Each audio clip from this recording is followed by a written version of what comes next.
Praise the lord. మీరు ఎప్పుడైనా ఆలోచించారా, మనము దేవుని స్వరము ఎందుకు వినలేకపోతున్నాము? రండి, ఈరోజు మనం తెలుసుకుందాం. మనసాక్షి మన హృదయంలో దాగి ఉన్న దేవుని స్వరం. దాన్ని నిర్లక్ష్యం చేస్తే గుండె కఠినమవుతుంది. మరి దేవుని స్వరం మనకు వినిపించదు.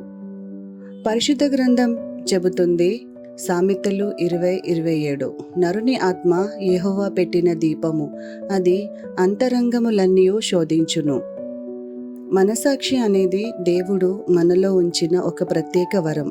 మనము సరిగా ఉన్నామా, తప్పు చేస్తున్నామా అన్నది చెబుతూ ఉండే లోపలి స్వరం ఇది. బయట ప్రపంచం ఎంత గందరగోళంగా ఉన్నా ఈ లోపలి స్వరం మనకు దారి చూపగలదు. రోమా 2:5, నీ కాఠిన్యమును మార్పు పొందని నీ హృదయమును అనుసరించి ఉగ్రత దినమందు, అనగా దేవుని న్యాయమైన తీర్పు బయలుపరచబడు దినమందు నీకు నీవే ఉగ్రతను సమకూర్చుకొనుచున్నావు. కానీ ఒక సత్యం ఉంది, మనసాక్షి స్వరాన్ని పట్టించుకోకపోతే అది నిశ్శబ్దమైపోతుంది. మరి నిశ్శబ్దమైన తర్వాత మన హృదయం దేవుని స్వరాన్ని కూడా విస్మరిస్తుంది. అయితే మనం ఒక చిన్న కథను విందాం. ఒక చిన్న బాలుడు పొలంలో నడుస్తూ దొరికిన పండును తినాలా వద్దా అని ఆలోచిస్తున్నాడు. అతని మనసాక్షి చెప్పింది, ఇది నీది కాదు, వెనక్కి పెట్టు. మొదట వినబోతే ఒక శబ్దం వచ్చి దానిని ఆవరించింది.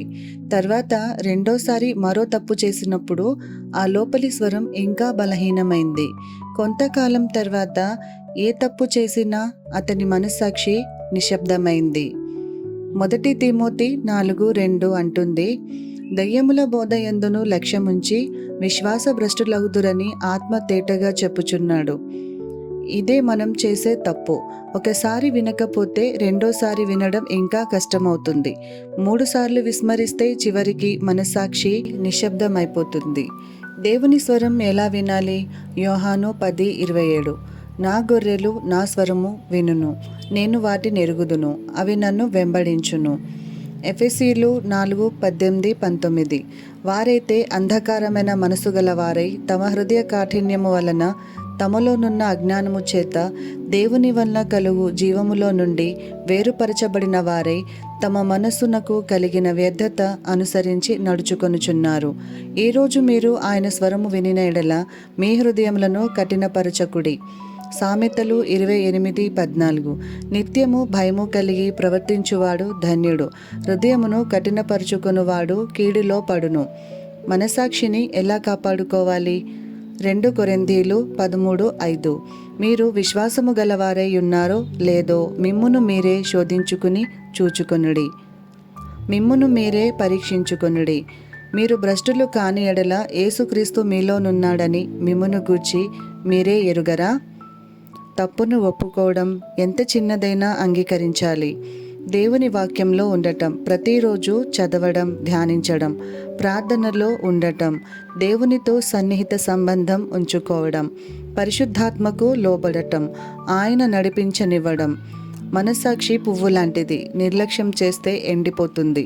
కానీ జాగ్రత్తగా కాపాడితే అది మన జీవితాన్ని సువాసనతో నింపుతుంది. మనస్సాక్షిని నిర్లక్ష్యం చేయకండి, వినండి, కాపాడుకోండి. అది దేవుని స్వరం వినిపించే తలుపు. ఈరోజు ఆయన స్వరము వినిన ఎడల మీ హృదయములను కఠినపరచకండి. ఈ వీడియో మీకు ఆశీర్వాదంగా ఉందా?